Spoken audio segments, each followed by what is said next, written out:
자, 우리 시간이 되었으므로 2025년 10월 12일 예배를 하나님께 드리겠습니다. 찬송가 356장 우리 함께 찬송하겠습니다. 찬송가 356장 주 예수 이름 소리 높여.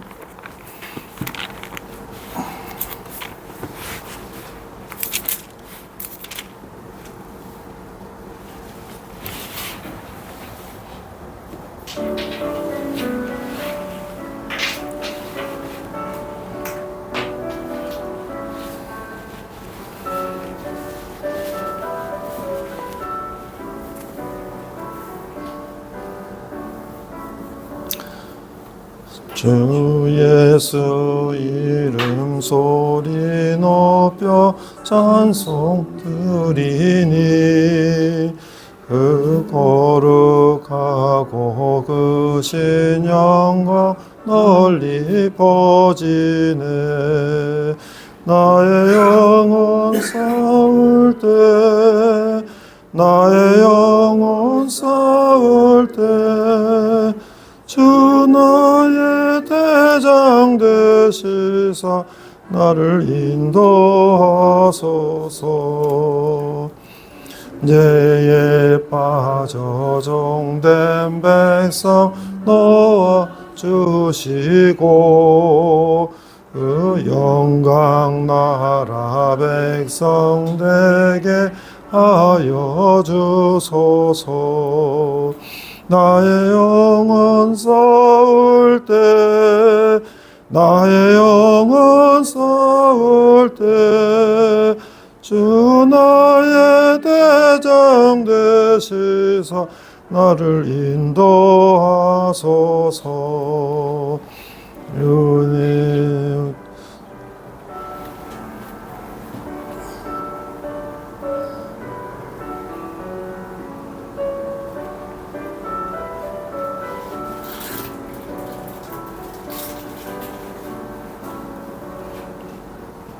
내 삶의 원수 이기림을 누가 주시랴. 악한 마귀 정복한 이 구주 예수라. 나의 영혼 싸울 때 나의 영혼 싸울 때 주 나의 대장 되시사 나를 인도하소서. 내 사망 고통 면케 하사 새 사람 되고 새 힘을 주사 승리 생활하게 하소서. 나의 영혼 싸울 때 나의 영혼 싸울 때 주 나의 대장 되시사 나를 인도하소서. 아멘.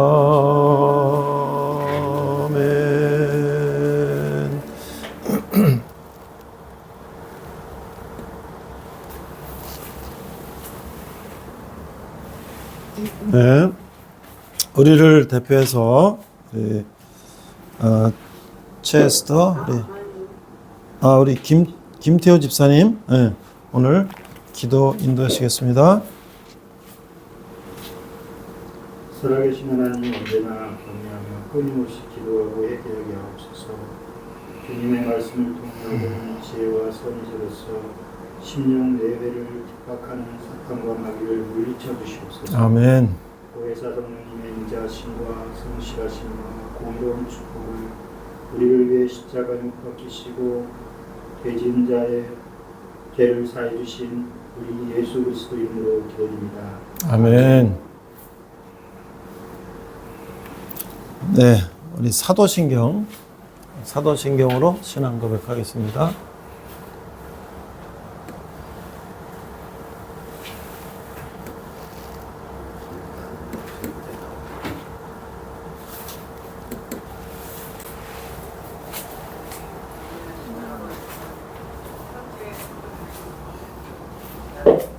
볼륨을 조금 크게 해야 되는데.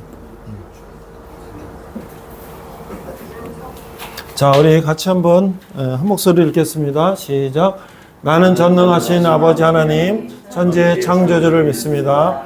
나는 그의 유일하신 아들, 우리 주 예수 그리스도를 믿습니다.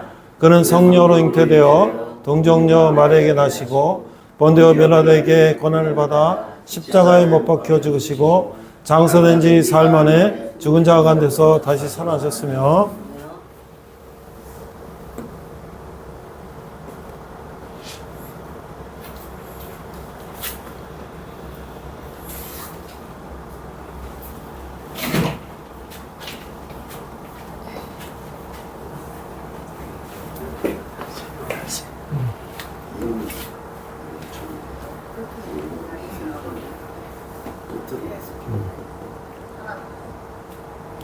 소리를 크게 해서 우리 같이 했어야 되는데 그냥 또 읽겠습니다. 다음부터 소리를 크게 해서 같이 따라 읽을게요.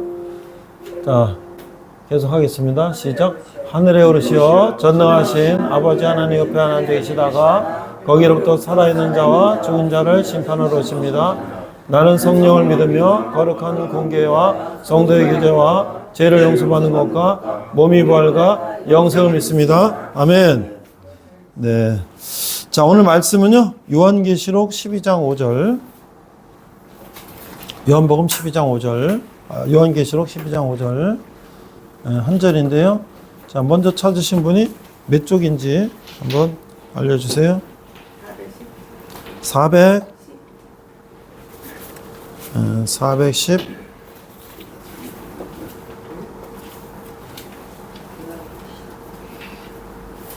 네, 410장 410쪽 신약성경 410쪽. 네. 오늘 제목은 여자와 두 짐승.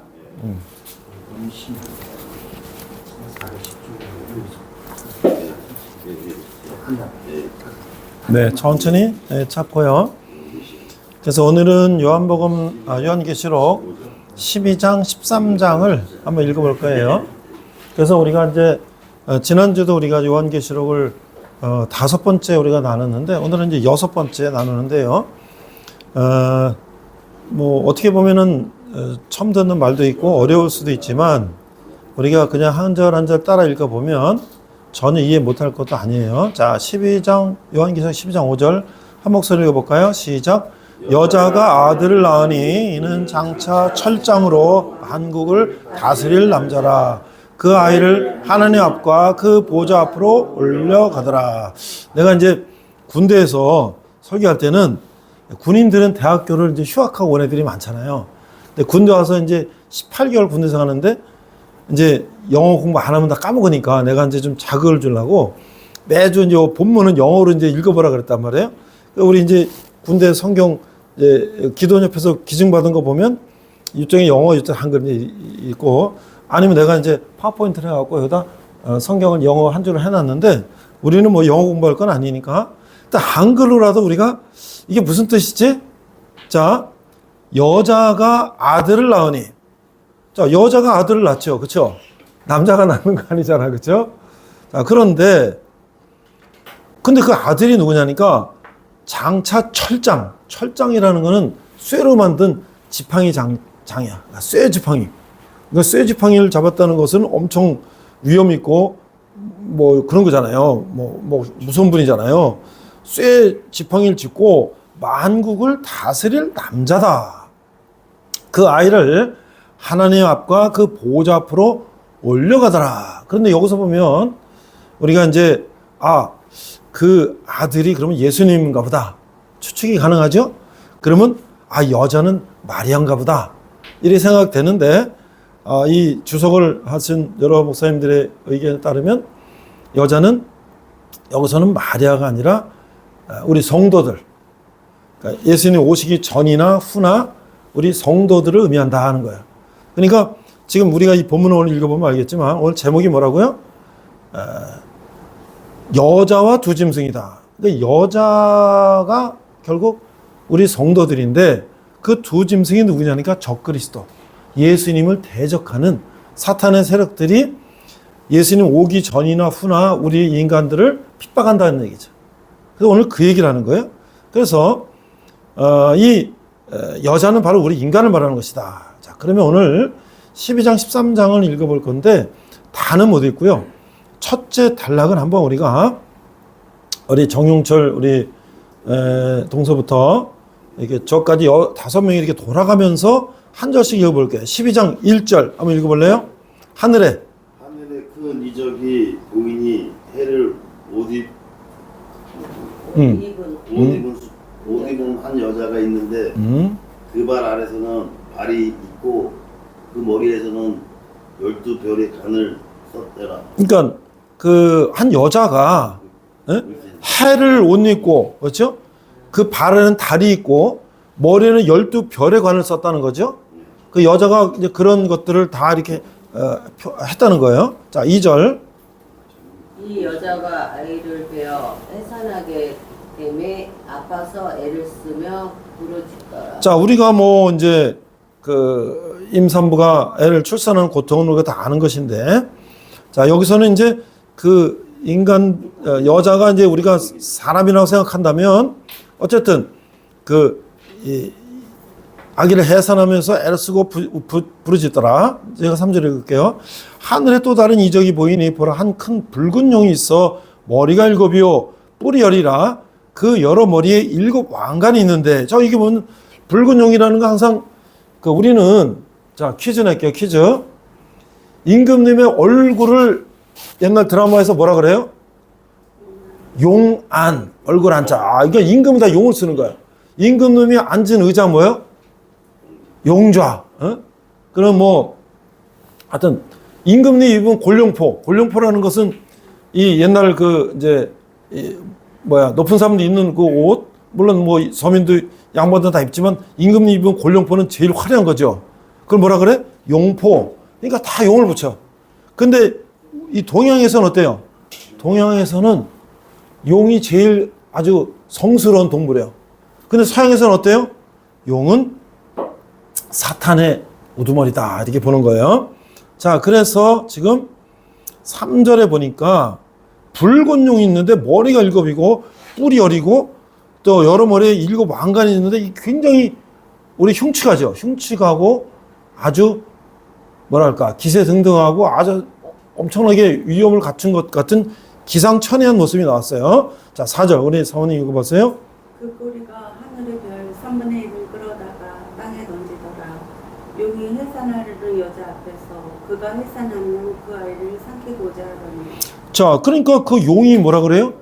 이 예수님이 말했잖아요. 아기를 삼키고자 한다. 그러니까 예수님이 이 땅에 오셨을 때도 그 사탄들이 예수님한테 뭐 이 돌을 떡으로 만들어 봐라, 나한테 뭐 해봐라, 막 그렇게 이제 시험을 했잖아요.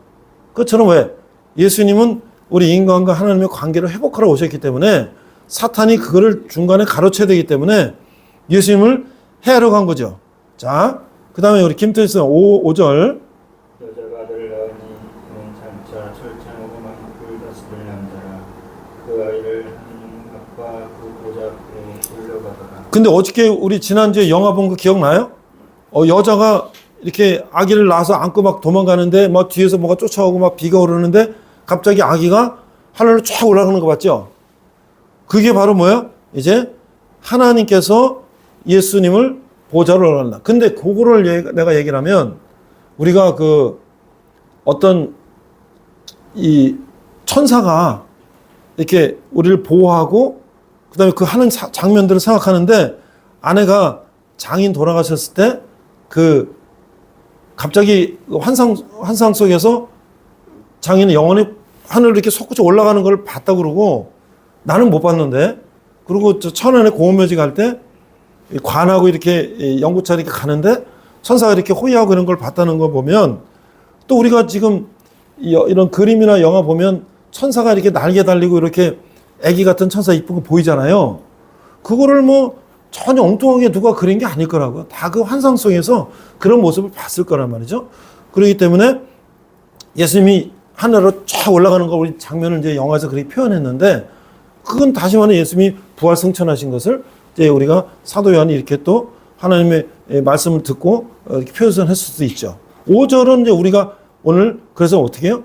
사탄이 아무리 예수님을 해하려고 해도 예수님이 하나님께서 예수님을 보호하시고 이제 예수님은 하나님 보좌 우편에 앉아 계신다 지금. 그래서 오늘 우리가 끝나고 식사 교제하고 나서 오늘 이제 우리가 1:1 제자 양육 공부를 할 건데 아주 기초부터 예수님에 대해서 배울 건데 예수님 지금 뭐 하고 계세요? 부활승천하신 하나님 보좌 우편에 앉아 계신다.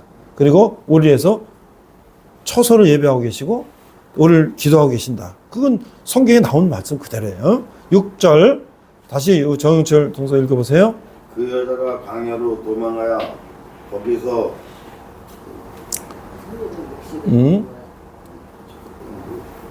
이제 1200 돋보기를 이제 쏠 때가 됐어요. 동안 그를 양육하기 위하여 하나님께서 예비하신 곳이 있더라. 자, 그러니까 이제 뭐예요?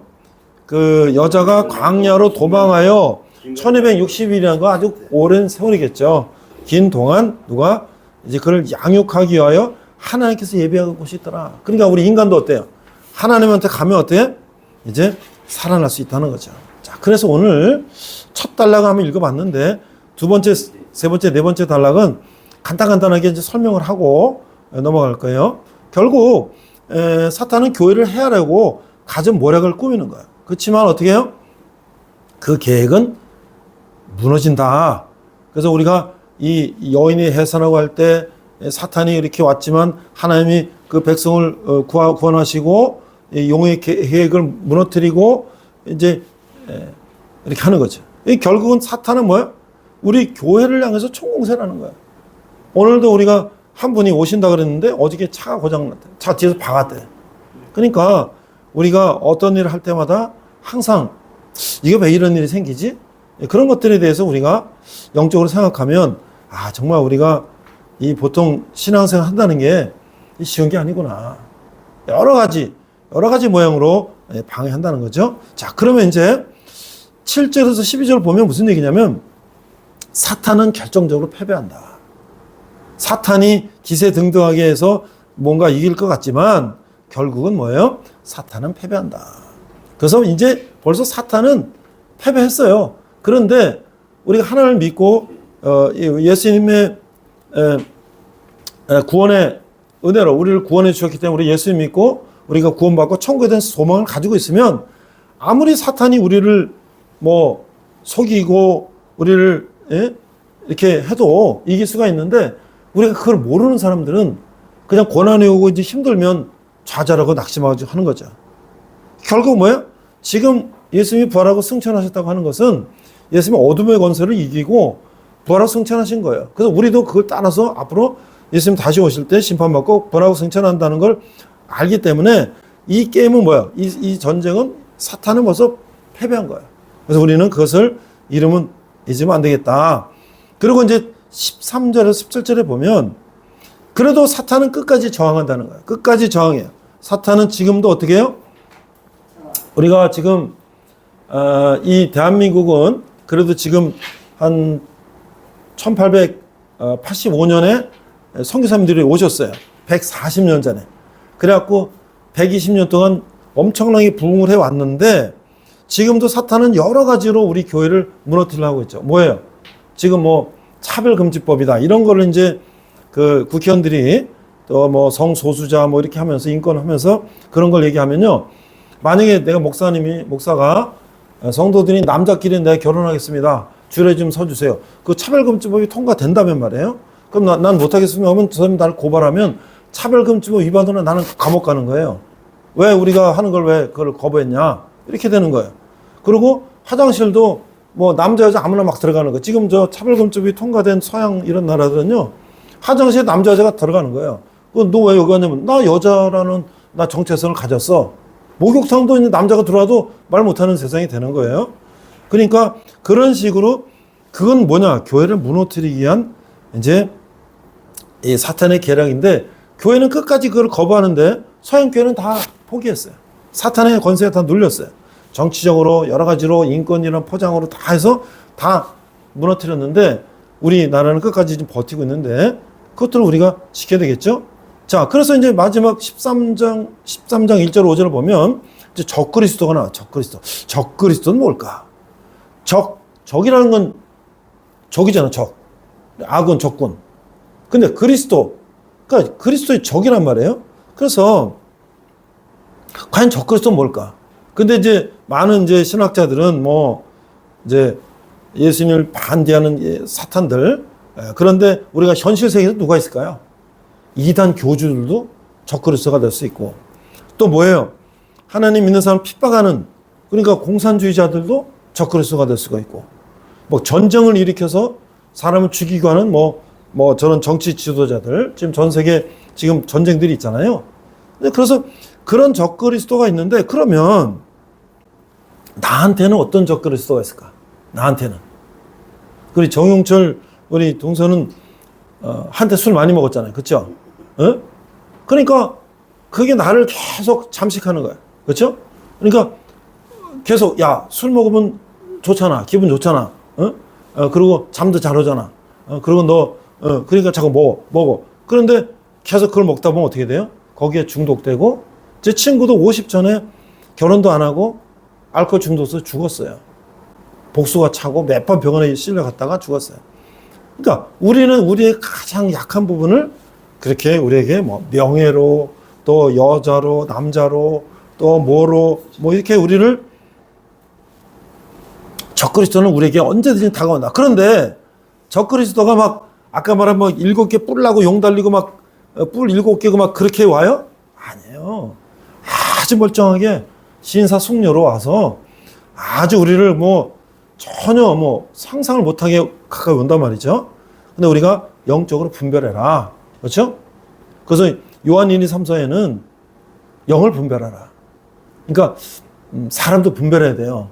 겉으로 볼 때 정말 이 사람이 진실된 사람인가, 아니면 이 사람이 거짓된 사람인가를 분별해야지, 나한테 좋게 얘기한다고 덥석 그 사람을 믿었다가는 그냥 패가망신하는 지름길이기 때문에 우리가 나의 적그리스도는 누군가 그걸 생각해야 된다는 거예요. 자, 그래서 이제 적그리스도의 허상을 이제 6절에서 16절까지 얘기하는데, 세상 권세가 아무리 강하더라도 하나님의 발 아래 있다는 거예요. 바다에서 짐승이 나왔고 막 자기가 모든 걸 다 펴놓고 하지만 결국은 안 된다는 거예요. 그래서 어떻게 해요?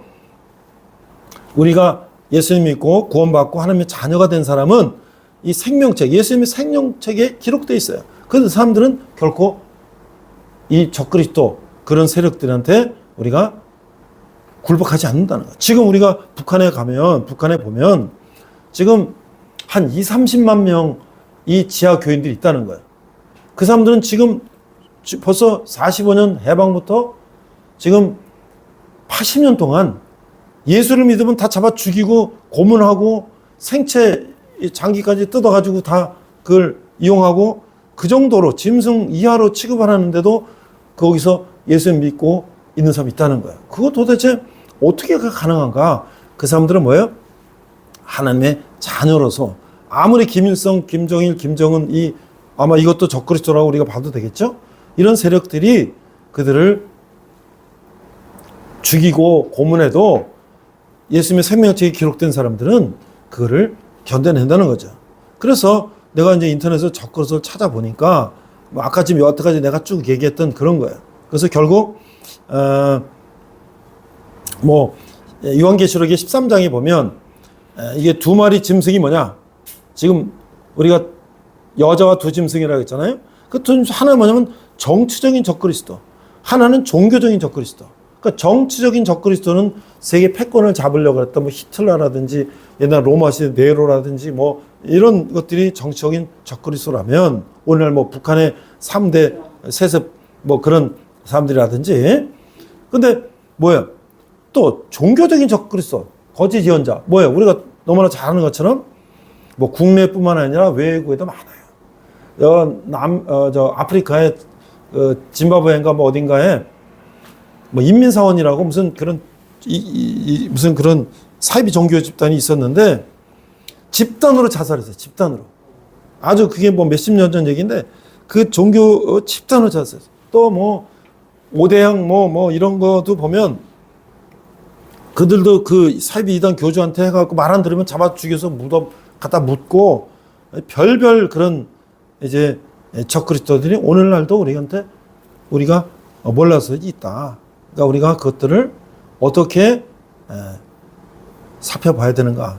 그래서 결론 이제 우리가 지혜로운 사람은 분별할 수가 있다. 13장 11절에 15절 한번 13장 11, 1, 2, 3, 4, 5절을 아까처럼 한번 읽어볼까요? 13장 11절 정영철 동사 한번 읽어볼래요?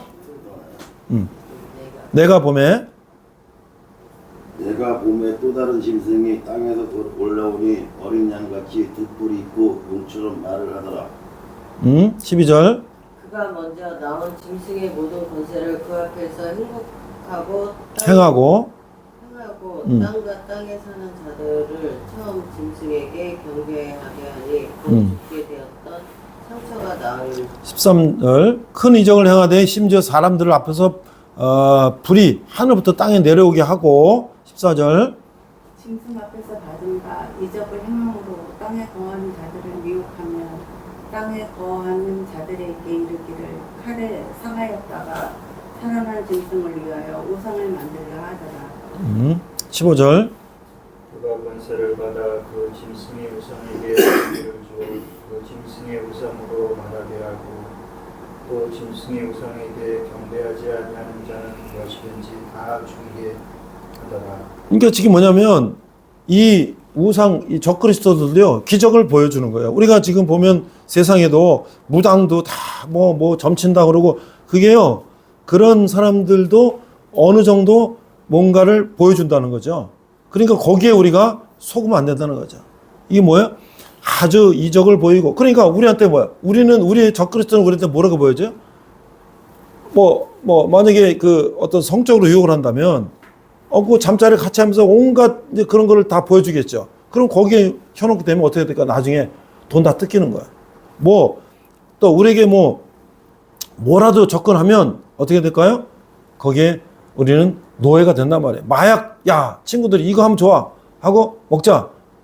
나 그거 하면 안 돼. 이 쫄부, 이런 것도 못해? 그래갖고 친구들, 어린애들이 그냥 친구들이 그 꼬임에 넘어가서 그러다 보면 나중에 어떻게 될까요? 중독이 되는 거야. 그래서 이제 그런 그 사탄의 수가 어떻게 됐냐? 18절에 보면 666이다. 그래서 이제 이 666이 뭐냐? 사실은 7이라는 것은 이 히브리에서 7이라고 하는 건 완전한 수라 그래. 7. 그래서 이제 유대인들은 7이라는 숫자를 좋아하는데 거기서 하나가 빠진 6은 뭐야? 인간의 수라는 거야. 인간의 수. 그래서 666은 이게 어떤 사탄의 를 의미하는 것인데 이 당시에 이제 그 초대교회 그 네로 황제의 이름을 이제 그 히브리 사람들이 이제 그 글자 수를 이렇게 따져 보니까 666이 된다. 근데 결국 뭐야? 666은 짐승의 표다. 그래서 이제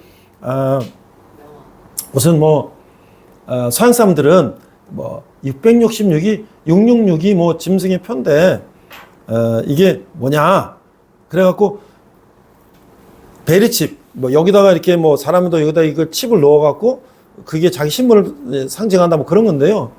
666이라는 게 뭐냐면 사탄이 예수님 오시기 전에 이 권세를 잡아가지고 666 포를 받은 사람만 거래하게 만들고 이렇게 해갖고 자기의 휘하에 이제 사람을 예수님에 속하지 못하도록 사람을 유혹하는 그런 수를 말하는 것인데 결국 뭐예요?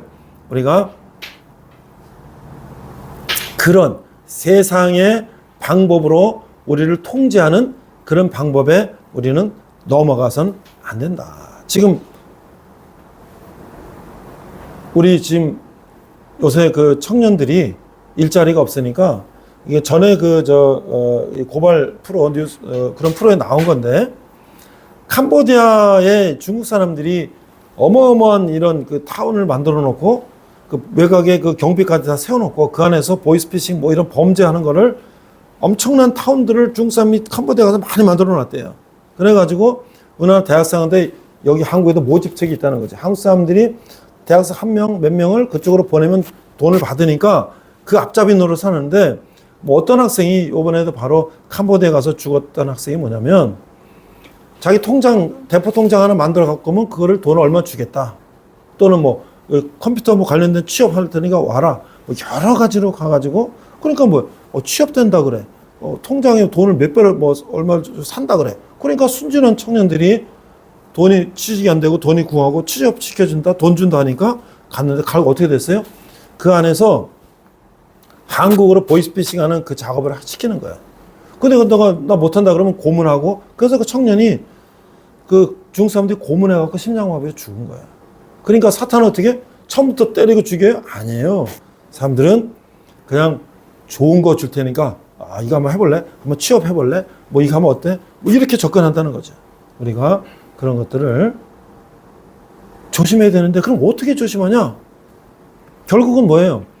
우리가 아는 수밖에 없어. 아는 수밖에. 왜냐면 이 100달러짜리 달러 100달러짜리가 슈퍼노트라고 슈퍼노트. 달러 100달러짜리는 슈퍼노트라는데 100달러면 지금 얼마 우리 돈은? 1,400원이면 14만 원이죠. 100달러면. 1달러가 뭐야? 1,400원이니까. 그러면 우리 한 장이 14만 원, 우리 돈 5만 원짜리가 최고인데 한 장이 14만 원이면 그것처럼 큰 돈이 여기 있어요. 그거는 전 세계로 통용되는 거죠. 그러니까 어떻게 해요? 전 세계에서 가짜 위조 지폐를 만드는데 북한도 엄청나게 그 공을 들여서 위조 지폐를 만든다 했죠. 그런데 과연 북한에서 완벽하게 100달러를 위조 지폐를 완벽하게 만들까요? 그거는 미국 조폐국에서 만드는 거 외에는 전 세계 거는 다 그 똑같이 만들 수가 없죠. 그럼 어떻게 가짜와 진짜를 어떻게 구별할까요? 우리 정현철 동서는 어떻게 이 진짜 가짜를 어떻게 하면 구별해낼 수 있을까요? 한번 상상력을 발휘해 볼래요? 가짜를 본 적이 없다. 그러면 우리 처제는 어떻게 그걸 구별할 수 있을까요? 어떻게 하면? 모르겠어요? 자, 우리 최서 사모님은 어떻게 가짜와 진짜를 구별하는 법을 알 수가 있을까요? 진짜를 정확하게 아는. 예, 합격. 예? 그러니까 이 가짜와 진짜를 구별하는 전문가는요, 진짜 이 100달러짜리를 완벽하게 그거를 파악을 하는 거야. 우리도 5만 원짜리 보면 이렇게 햇볕에 비춰보면 그 줄이 보이고 뭐 음영으로 돼 있던 인물이 나타나고 막 그러잖아요. 그게 다 여러 가지 그 기술을 거기다 집약해서 위조하지 못하도록 원본과 대조해 보면 이렇게 겉으로 보면 똑같은데 이렇게 햇볕에 이렇게 보면 진짜는 음영에서 그림이 보이는데 가짜는 맹탕으로 안 보인단 말이에요. 그런 거 뭐 별 장치를 다 해놨는데 결국 뭐예요? 진짜를 감별한 사람은 진짜를 완벽하게 공부하고 연구하는 거예요. 그럼 뭐예요? 딱 대조해 보면 이거 음영 안 보이네? 바로 가짜. 바로 나오죠. 그 아주 기초적인 거 하나만 봐도 가짜란 말이죠. 그럼 우리가 교회는 어떻게 구별해야 되죠? 우리 정현철 동서는 그건 2단인지 3단인지 1단인지 어떻게 구별해요? 어떻게 구별해야 돼요? 지금도 많은 것 같아요. 네? 어떻게 구별해야 되죠? 자, 우리 처제는 어떻게 구별해야 돼요? 저기 2단인지 아닌지 어떻게 구별해야 돼요? 네? 어떻게 구별해야 돼요? 자, 내가 이제 한 가지 얘기를 할게요. 지금 우리가 적그리스도 얘기를 하잖아요. 그 다음에 이 여자 두 짐승. 여자는 뭐야? 우리 예수님 오시기 전후에 우리 인간들이고, 두 짐승은 뭐야? 이 정치적인, 종교적인 이 짐승들이 우리를 속인단 말이죠. 내가 벌써 한 20년 전인데 지하철을 타고 저 외대 쪽 앞으로 이렇게 지나가고 있었는데 1호선 타고 지나가고 있었는데 어떤 사람이 이렇게 음악 나오는 반주기를 틀면서 그 다음에 카세트 테이프를 이렇게 팔아요. 복음성어 테이프를. 그러면서 요만한 쪽복음을 요만한 거를 이렇게 나눠줘요. 그래서 받았어요. 그래서 이렇게 봤더니 내용이 어떻게 돼 있냐면 이 어떤 간증들을 쭉 써놨는데 나는 여의도 무슨 교회 뭐 집사인데 몸이 아파서 뭐 그랬는데 여기에 가서 기도를 받고 그랬더니 몸이 낫더라. 또 보니까 나는 또 어디 뭐 누군데 뭐 어쩌저쩌 해서 했더니 여기 갔더니 뭐 어떻게 됐더라. 그런 얘기 써 있는 거예요. 이게 뭐지? 그래서 쭉 봤는데 맨 뒤에 가니까 주소가 나와. 주소가 나오는데 강원도 원주시 뭐뭐뭐 해갖고 엘리야 복음선교원. 자, 우리 엘리야 복음선교원이 뭐라는 거 잘 모르잖아요. 자, 엘리야는 구약시대 선지자고, 복음선교원은 복음을 전하는 데라는 거니까, 이게 무슨 다 선교에 있는 거 다 인용했는데 이단인지 우리가 어떻게 알아요? 그런데 그 현대정교 탕명한 소장님이 기독교 이단 관련된 연구를 엄청나게 하셔갖고 수십 년 동안 책을 4권을 냈어요. 근데 그분이 어느 교회라는 이단 교회를 고발했더니 거기 목사님, 그 목사 운전기사가 퇴근하고 집에 가는 아파트 입구에서 살해해갖고 탕명한 소장님이 돌아가셨어요. 지금은 그 아들이 세 분이 있는데, 그 부산 장신대 교수도 있고, 그다음에 또 일본 성공회 신부도 있고, 한 분은 지금 현대전교 주필하고 세 분이 다 힘을 합쳐 아버지 대를 이어서 이단을 그 연구하고 고발하는 그 현대종교라는 잡지를 하는데, 그 탕명한 소장님 돌아가셨어요. 그 사고로. 그래서 내가 그때 탕명한 소장님이 쓴 기독교 이단 연구 책 4권을 사가지고 다 읽어봤는데 그 안에 엘리야 복음선교도 있다니까요. 그거 내가 집에 가서 찾아보니까 역시 있어. 엘리야 복음선교. 뭐 신천지 이만희 이거 뭐 통교 이런 거 말할 것도 없고 그런 거 다 있더라고. 야, 이게 그러니까 모르는 사람들은 테이프 1,000원에 팔고 이런 쪽복음 나눠주고 그러면 이거 뭐 복음선교 테이프 그러니까 이거 뭐 다 그런가 보네. 그래갖고 나중에 전화했어. 그럼 어디로 오세요? 그럼 이제 거기로 가는 거야. 그럼 어떻게 될까요? 못 나와요. 거기서 감금돼 못 나와요. 거기서 그냥 사는 거예요. 거기다 잘못하고 얻어맞고 죽고. 그러니까 우리가 결론 뭘 해야 되냐? 우리가 공부를 해야 되나, 공부를. 그래서 제가 이제 자료를 보니까 사랑의 교회 옥하는 목사님이 계신데 좀 돌아가셨어요. 근데 이분은 그 제자 훈련을 엄청나게 하죠. 제자 훈련을. 그래서 그 옥하는 목사님이 했던 그 제자 훈련은 굉장히 유명한 그 훈련인데 뭐라 그러셨냐면 한국 교회 초창기 성도는 배우는 일에 아주 얼마나 부지런한지 모른다. 그러니까 이제 교회는 이긴다 이런 이제 제목으로 이렇게 말씀하신 거예요. 사경회도 요즘 같지 않았다. 사경회가 뭐예요? 우리 이제 부흥회라 그러면 목사님이 막 이제 설교하고 이런 걸 생각하는데 그 당시에는 사경회라는 건요. 일주일 동안 새벽, 낮, 저녁 일주일 내내 목사님이 성경을 가르치면 그걸 그냥 받아 적고 듣고 공부하는 거예요, 성경을. 그래서 강사는 성경을 펴놓고 막 칠판에다 막 써서 정신없이 가르쳐. 그러면 성도는 어떻게 해요? 그 당시 50년, 60년, 70년 뭐 아니면 30년, 40년인데 글도 모르는 분들이 그냥 연필에다가 그냥 종이에다 막 그냥 갈짓자로 써가면서 그걸 적으면서 공부했다는 거예요. 그래갖고 뭐야? 연필이 막 뚝뚝 부러져. 옛날에 연필이, 엉터리 연필. 그러면 그걸 깎아가지고 또 쓰고 말이죠. 그래갖고 뭐 이면지, 갱지 같은 데다 그냥 받아 쓰면서 열심히 배웠어요. 근데 그분들이 글을 알아요? 가가격에 제대로 뭐 배운지도 못했는데 나름대로 뭐라든 써가 그걸 배웠단 말이에요. 그래도 그들은 어때? 부끄러운지 모르고 목사님이 가르치는 걸 그냥 그래서 막 밥 해 먹으면서 일주일 동안 그 교회 마당에 밥 해 먹으면서 거기서 자고 교회에서 자고 그랬단 말이죠. 그 우리 선조들이 그랬어요. 그래서 성경을 그렇게 공부했기 때문에 그들이 어땠어요? 그들이 이제 신앙의 믿음을 지켰던 거죠. 그리고 이게 뭐 우리마다 요즘같이 교회마다 오는 게 아니라 그 지역에 여기 고양시 뭐 어디 원당 그러면 그런데 하나 어느 큰 교회 오면 그 주위 한 3, 40리에서 그걸로 다 몰리는 거예요. 몰려가지고 거기 가서 그걸 공부했다는 거죠. 그래서 그 옛날 우리 어른들이 신앙의 선조들이 그러한 성경을 그렇게 공부하고 했기 때문에 지금 우리 자식들이 어떻게 됐어요? 그 신앙 교육을 받은 부모들을 밑에서 자랐기 때문에 우리가 이렇게 자랐는데 자 지금 우리는 어때요 지금? 우리는 교회 가는 것조차도 싫어하고 성경 공부한다면 골치 아프다 그러고 그렇죠? 목사님들은 좋은 얘기만 재미난 얘기만 해야 되고 이게 개그맨인지 무슨 목사인지 그렇게 해야지 그거 재밌다. 그렇게 되면 어떻게 될까요? 맨날 사탕만 먹다가 어떻게 될까요? 우리는 이빨 다 썩죠. 그래서 어떻게 됐습니까? 지금 우리가 반성해야 되는 게 우리 세대가 지나가면 그 우리 손주 세대들, 우리 자식 세대는 어떻게 될까? 그래서 어떻게 해요? 우리가 지금 우리부터 다시 정신 바짝 차리고 성경을 배워야 되겠다. 그런데 지금 우리가 옛날 사경회처럼 막 그냥 일주일 내내 공부를 하기는 어렵잖아요.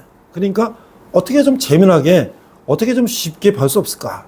그래서 오늘 우리가 영상을 보고 또 이렇게 성경을 또 이렇게 공부하는, 좀 쉬웠지만 그래도 내가 또 일주일 동안 성경을 찾아서 그 읽어보고 답을 써보고 그 다음에 나는 뭐야? 그걸 정리해 주는 거야. 정리해 주는 거야. 그런 식으로 우리가 한번 공부를 하면 좋겠어요. 그래서 이 공부를 했던 사람들, 이거를 공부했던 사람은 오늘 내가 두란노 1:1 제자 형체를 가져왔는데, 공부했던 사람은 다시 한번 내가 신앙을 좀 더 한 번 더 점검을 해보는, 그리고 앞으로 우리가 교인들이 늘어나면 여기 계신 분들이 이제 저한테 다 배워가지고 또 새로운 분들을 가르쳐야 돼요.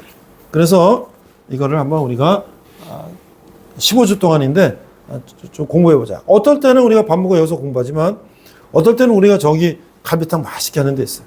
그래서 갈비탕 먹고 그 옆에다 카페가 커요. 이렇게 정원, 이렇게 화원처럼 돼 있는데 거 가서 앉아가지고 커피 마시면서 이야기를 해도 돼. 이야기를. 공부가 막 그냥 막 앉아서 쓰고 닦고 이것만 공부가 아니라 우리가 공부한 걸 나누는 그런 식으로도 할 수가 있어요. 오늘 우리가 여자와 두 짐승, 그 다음에 적그리스도를 생각하면서 첫째, 예수님이 다 이기하셨다. 그러니까 우리는 예수님만 의지하면 모든 어려움을 우리는 극복할 수가 있다. 그러기 위해서 어떻게 하냐? 우리가 예수님을 잘 알아야 된다. 예수님을 잘 알기 위해서 어떻게 되냐? 우리가 성경을 공부해야 된다. 얘기죠? 자, 우리 한번 같이 기도합니다. 하나님 아버지, 우리가 세상 이적에 미혹되지 않고 오직 예수님의 십자가를 믿음의 근거로 삼게 하여 주시옵소서. 이 말세 시기에 그리스도께서 피 흘려 사신 교회가 이단의 해방에 흔들리지 않도록 모든 성도들에게 영적 분별력을 허락하여 주시옵소서. 감사드리며 예수님 이름으로 기도했습니다. 아멘. 네, 우리 봉헌하겠는데요. 내가 거기다 지갑 놨죠? 자, 우리 찬송, 네, 찬송 50장 찬송하시고요. 우리 헌금하겠습니다.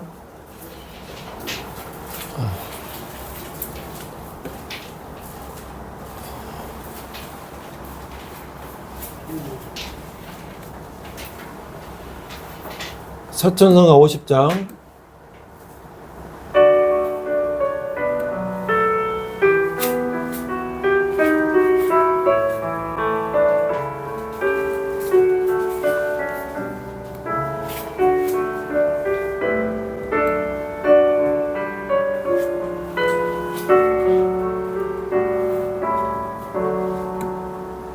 이게 안 되지? 모든 것을 아낌없이 드리네. 사랑하고 의지하며 주만 따라가리라. 주께 드리네. 주께 드리네. 사랑하는 주 앞에 모두 드리네.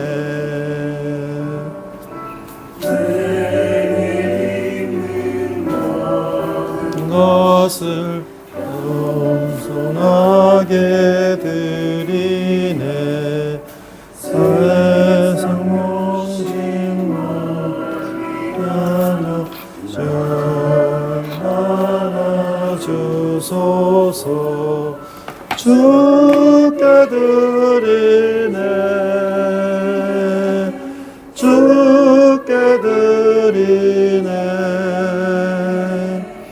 사랑하는 구주 앞에 모두 드리네.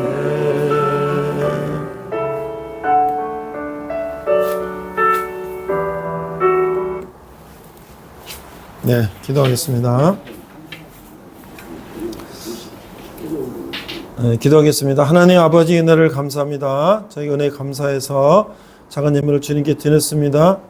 예물을 쓰는 곳마다 하나님의 영광이 나타나게 하시고, 특별히 우리 사업하신 분들, 어려움 가운데 있는 분들에게 도움이 될 수 있도록 인도하여 주시옵소서. 지금은 우리 주 예수 그리스도의 은혜와 하나님 아버지의 극진하신 사랑과 성령님의 가망도 역사심이 아무리 세상이 험난하여도 우리가 예수님께 의지하며 또 우리가 이 어려움을 극복하기를 다짐하는 우리 예배드리는 모든 성도들 위해 열방의 백성들과 선교사님들 위해 특별히 북한에서 고통받는 북한 동포들 위해 지금부터 영원토록 함께 하시기를 간절히 축원합니다. 아멘. 우리 여기 파송의 노래를 하나 할 건데요.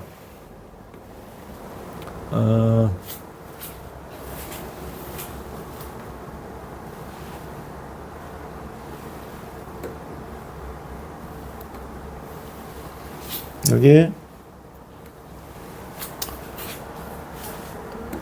이게 이제 일주일 동안 우리를 파송하는 거예요. 한 분께 영광의 박수 올려드리겠습니다. 우리가 한번 일주일 동안 세상에 파송하는 거니까 한번 우리가 한번 불러보고 힘차게 예배 마칩니다. 주님은 새로운 일을 하실 수 있으십니다. 할렐루야. 아멘. 우리 이 시간에 서로를 파송하겠습니다. 파송의 노래 하겠습니다.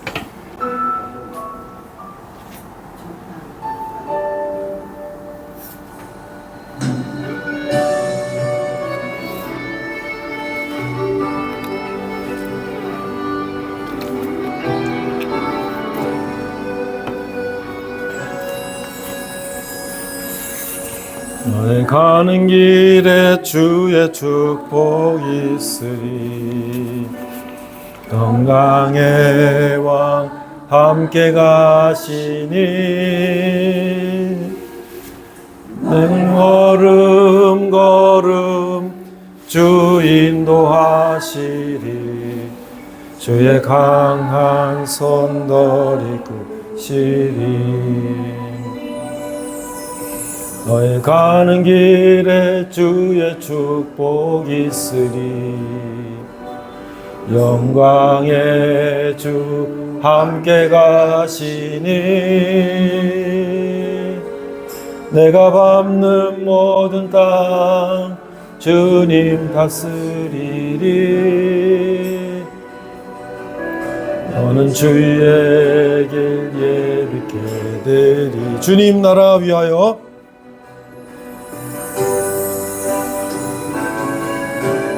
주님 나라 위하여 길 떠나는 나의 형제여 주께서 가라시니 너는 가라 주의 이름으로. 거칠은 광야 위에 꽃은 피어나고 세상은 내 안에서 주님의 영광 보리라. 강하고 담대하라. 세상 이기신 주 늘 함께 와 동행하시며 내게 새 힘을 주시리. 우리